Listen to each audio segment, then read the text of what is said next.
Şimdi ben başımdan geçen hikayeleri anlatacağım. Zaten gecenin bu saati ancak artık uyuma saati. Şimdi günün birinde Oğuzhan Bey telefonla aradı beni. İşte bizim Uygurlardan insan ticareti yaptıkları için bir kısım insanlar gözaltına alınmış. Ben o dönemde işte insan hakları deneyinde çalışıyorum, insan hakları ile ilgileniyorum. Hatta kendi kendime de kızım dedim, abi insan kaçakçılığı yapıyorlarsa gitsinler kendilerine avukat tutsunlar, yani niye beni hani şey yapıyorsun, bana haber veriyorsun. O gözaltı oldu. 3 gün sonra bir avukat arkadaş geldi. Gazete haberlerini getirmiş. Şimdi işte daha önceden, operasyondan önce internet sitelerinde yayınlanıyor, gazetelerde haber yapılıyor, daha sonra operasyon. İşte iddia, Türkiye işte Uygur bölgesinden Türkleri alıyor, oradan Malezya'ya, Malezya'dan Türkiye'ye, Türkiye'den Suriye ve IŞİD'e adam götürüyor. Dolayısıyla bu şekilde hükümeti sıkıştıracaklar. Ben sonra bunu görünce, ha bu bir tezgahtır. Tamam kardeş, biz gidelim, görüşelim, konuşalım. Gittik savcı beyle görüştük. Bakın bu bir tezgah ve şeydir, bu insanların insan ticaretiyle falan bilgisi yok. Bunlar Uygur Türkleri, Müslüman insanlar. Baktık savcı bey bizden önce bu tezgah fark etmiş. Bizden çok bu haberlerden, bu kumpastan rahatsız. Ama nedense ifadeden sonra 12 kişi tutuklamaya sevk etti. Biz de anlayamadık. Sonra ben artık hakimin karşısında son, köprüden önceki son çıkış gibi bu insanlar ya cezaevine gidecekler ya da bu hakim bunları bırakacak. Ben başladım hakime bu Uygur Türklerinin yaşadıklarını. Şimdi değerli konuşmacılar bu orada yaşananları anlattılar. Bu Uygur Türkleri bu anlatılan Çin işkencesinden kaçabilmek için 6 ay dağlarda yürüyerek işte sınırı geçip Malezya'ya gidiyorlar. Şimdi bu 6 aylık yürüme zarfında herhangi bir şekilde Çin hükümeti, Çin askeri tarafından yakalanırsanız, erkekseniz orada infaz ediliyorsunuz. Kadınsanız ömür boyu hapis cezasına çarptırılıyorsunuz. 6 aydan sonra da işte Malezya'ya gidiyorlar. Ondan sonra da fırsat bulabilirlerse, paraları varsa vesaire Türkiye'ye geliyorlar. Şimdi ben bunların hikayelerini anlatırken işte o sanıkların bir kısmı Uygur, bir kısmı da Türk işte. O taksi şoförü vesaire adam duruşma salonunda bayıldı. Yani sonradan bana soruyor avukat bey, hakikaten bunlar bu kadar sıkıntı çekiyorlar mı? Evet, bu kadar sıkıntı çekiyorlar. Ben burada ancak bir kısmını anlatabiliyorum. Şimdi benim anlattığım hikayeler bunlar şey. Şimdi Özbekistan. Özbekistan'da işte klibi seyrettiler. Ozan Bey dedi, bize anlatacak bir şey kalmadı. Aslında orada işkencenin tamamı anlatıldı. Sadece değinildi. İnsanlar kaynamış sularda haşlanılarak öldürüldüler. İnsanlar kızgın yağlarda haşlanarak öldürüldüler Özbekistan'da. Yeni bir örnek, Türkiye'de yaşayan Özbek bir Müslüman bir internet sitesi açmış. İşte kendince ayet, hadis vesaire bu siteye koyuyor. Hükümet bu siteyi tespit etmiş, sonra bu siteyi açan Müslümanı tespit etmiş, oradan gitmiş evinde kız kardeşleri almış, kız kardeşleri şimdi hapisteler. Evde namaz kıldılar vesaire için, bu sitenin kardeşi olduğu için. Yani siz o işkenceden kaçıp geldiniz Türkiye'ye, kurtulmadınız. O işkence devam ediyor. Şimdi bu işkenceyi çekip de ülkesini terk eden muhacirlerden biri de Abdullah Özbek hocamızdı. Rahmetli sağlığındayken ben birkaç defa medresesine gitmiştim. Bir iş olduğu zaman işte çözmeye çalışırdık. Elimizden geldiği kadar yardım etmeye çalışırdık. İlerisini bilmezdi. Kendisi şehit edildikten sonra öğrencileriyle vesaireyle daha yakın olma fırsatım oldu. Şimdi kendisi şehit edildi. Televizyonlarda falan görüntülerini görmüşsünüzdür.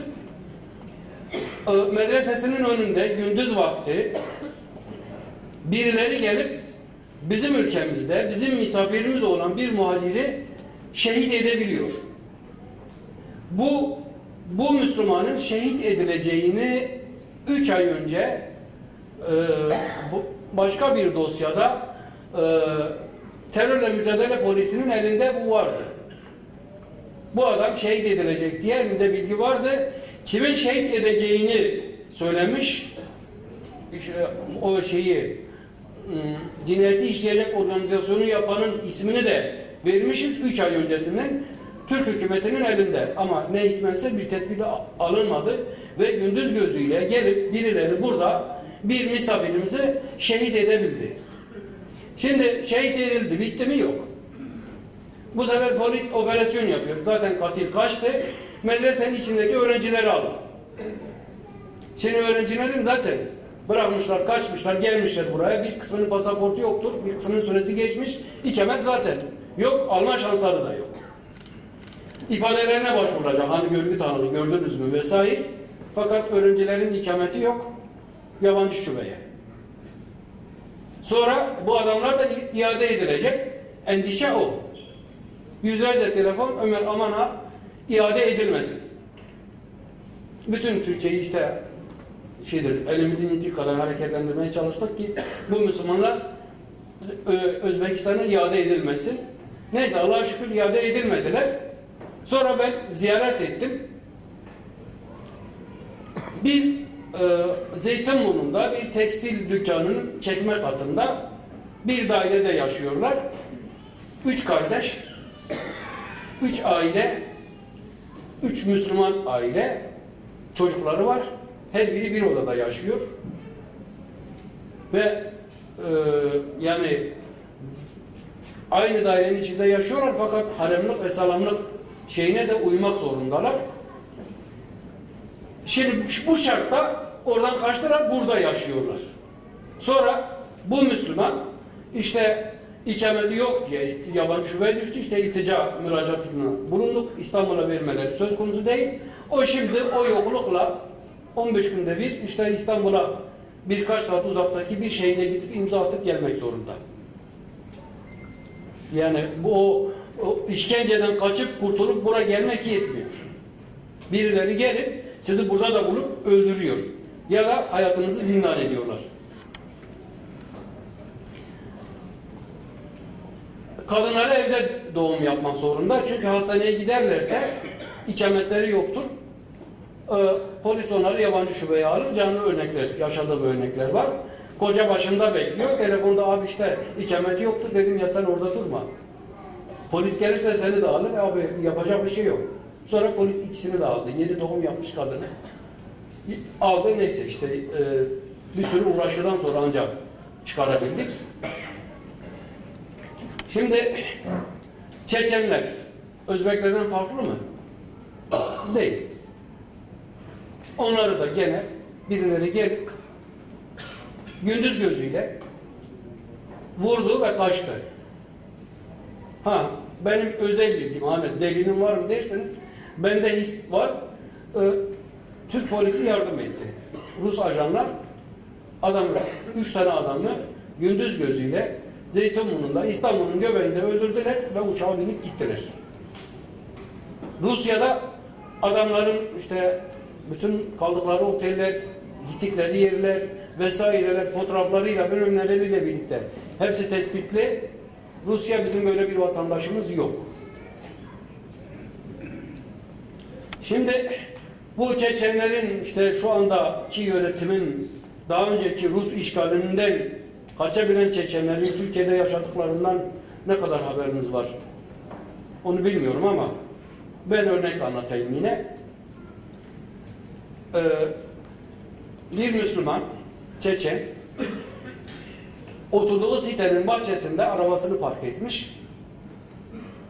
Arabasını çıkarmaya çalışırken arkadaki arabaya dokunmuş. Herhangi bir şey yok zaten sitenin içinde ne kadar olabilir. Sonra bunlar arabaya bakmışlar, hani şey oldu mu, bir şey oldu mu vesaire. Bu ara polis geçiyor. birkaç kişinin toplandığını görünce ne var? Kimlik kontrolü. Ha, bizim Çeçen Müslümanın ikameti yok. Yabancı şube. Bu Müslüman Türk polisi tarafından kendisinin öldürüleceği kendisine bildirilmiş, Türk polisi tarafından kendisine koruma verilmiş, kendisine telefon numaraları verilmiş, herhangi şüpheli bir durum olduğu zaman bize haber ver, biz seni korumak için geliriz. Aynı adam arabası geri gitti diye yabancı şubede 40 gün kaldı. Daha sonra da Başakşehir'de şehit edildi. Onun da öldürüleceği biliniyordu. O da gündüz gözüyle, o da silahla ateş ettiler. Müslüman kaçtı, yapacağı bir şey yok, gideceği bir şey yok. Gidip binada yakalayıp şehit edip gittiler. Yani bizim misafirlerimizi koruma şeyimiz bu kadar. Bu kadar koruyabiliyoruz. Ya da bu kadar korumak istiyoruz. Yine başka bir Çeçenli'de işte gene sen öldürüleceksin. Polis bunu bildiriyor ki onun haberi yok.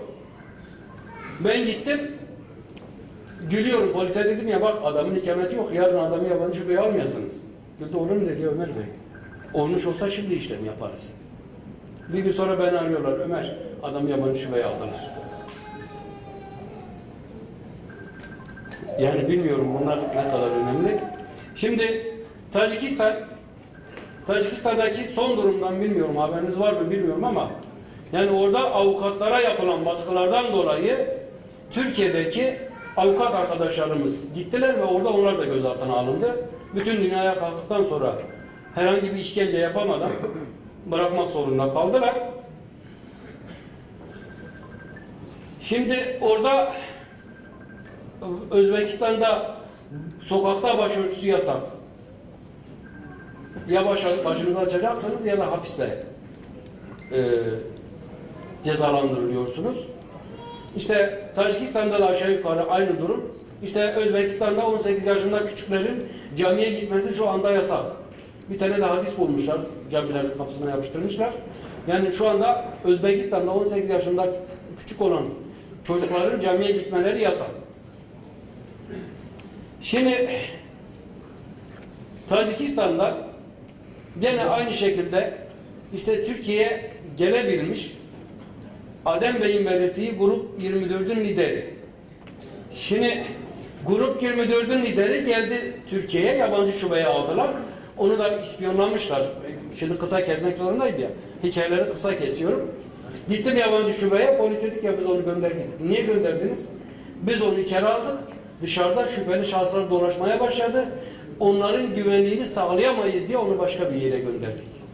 Yani Türk polisinin elinde bana göre cezaevi, ona kapısına misafirhane yazmışlar. Cezaevinin koşullarından daha kötü, daha beter. Orada koruyamıyorlar, başka yere gönderiyorlar. Nitekim bırakıldı. Bir ay sonra yolun ortasında öldürdüler.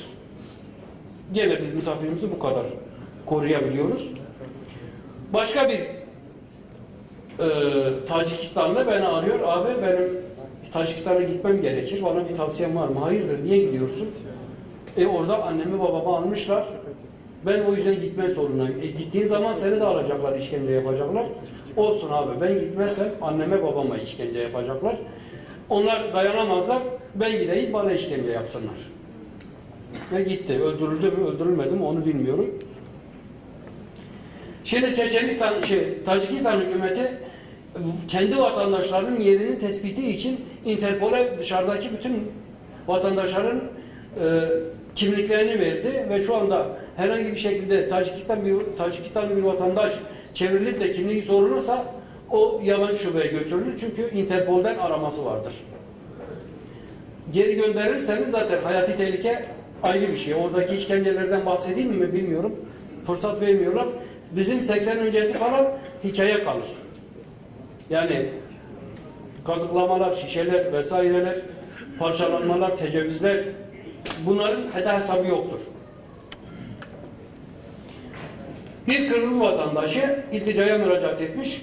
Türk polisi demiş ki gidip işte Türkiye'nin şu şehrinde yerleş. Sonra bu eşi hastalanmış, geçmiş gitmemiş, emniyete mail, ne yapalım, siz emniyete gidin, size yardımcı olacaklar. Gözünü yabancı şubede açtı. Hanımı çarşaflı peçeli, kendisi Müslüman bir insan, Kırgızistan'dan kaçmış gelmiş. Şimdi yabancı şubeden de size biraz bahsedeyim ki ne olduğunu bilin. Yani bütün toplananlar orada. Sadece Müslümanlar değil. Fuhuştan gelen, ahlaksızlıktan gelen vesaire bütün hepsi orada. Sigara içen, uyuşturucu kullanan, her türlü ahlaksız ve edepsizliği yapan hepsi orada. Bir de çarşaflı bacımız orada. Ve onunla o ortamda bir yıl yaşadı. Yanında 3 yaşında, 5 yaşında çocukları olan, yani senin 5 yaşındaki çocuğun da o ahlaksız ortamda bulunmak zorunda. Bu da bizim şeyimiz, neyse ayıbımız. Kazakistanlı bir vatandaş Suudi Arabistan'da eğitim aldığı için ülkesinde sıkıntı yaşayınca Türkiye'ye kaçıyor. Ondan gelirken yakalıyorlar. Ondan sonra hiç bırakılmamış. 3-4 sene bu yabancı şubeden oradan oraya dolaştırıldı. Kendi ülkesi istiyor. Bunu bana verin.